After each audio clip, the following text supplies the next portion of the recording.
I think, though, that is changing. I mean, in a number of universities that I'm familiar with, people are thinking about how they're going to make appointments in Indian philosophy or Islamic philosophy and so on. And I think there's actually a quite rapidly increasing awareness that these other traditions do contain many thinkers who can, in principle, be studied in the same kind of way that, for example, Plato and Aristotle are already studied in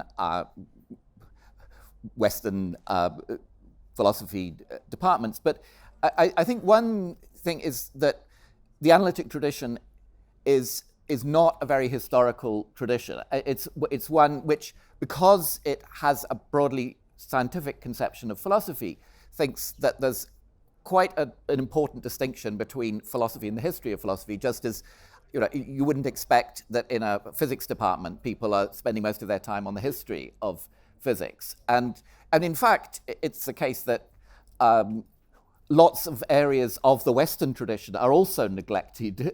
For example, medieval Western philosophy is very little taught in Western universities. But and I think it's also that if it's going to be taught, it has to be taught in a way that makes it come alive as philosophy. And I mean, the danger with some of these texts is that they've not been well translated, and so that they just seem very obscure, and you can't. It's difficult for people who are reading them in translation to engage with them philosophically. But I do think that is, as it were, a teething problem, and there's no reason in principle why it can't be overcome. But I mean, at the moment, in Western countries, there are actually not many people who are capable of doing the teaching that's required. So you can't expect a fast expansion, but there is an expansion, and I would expect that to be a growing trend over a future. But isn't that in part due to pressure from the students rather than the pressure coming from academics themselves? It's the students who are encouraging us to decolonize the canon, and academics are doing it under pressure.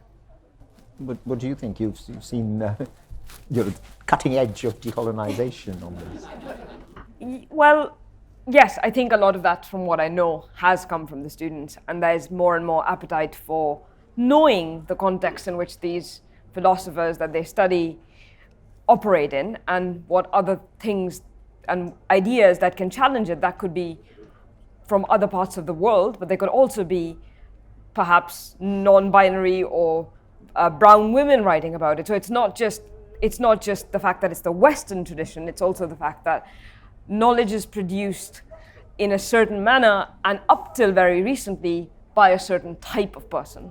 And students now start identifying themselves as more than just in this one category, also want that shown in their curriculum. That's definitely true of politics, but also true of history, and increasingly of philosophy.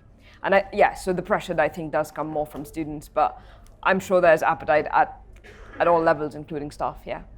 Yeah, in my case, I've not been subject to any student pressure of that kind. It's just I've been exposed to people talking about really interesting ideas in these other traditions, and in fact, both the Indian and the Islamic traditions, for example. I mean, Chinese philosophy is another area, and it's just become obvious to me that the stereotypes are false. And I mean, there's for example, the stereotype of Indian philosophy as mystical rather than rational is just obviously wrong once you find out a bit about it. For more debates, talks and interviews, subscribe today to the Institute of Art and Ideas at IAI TV.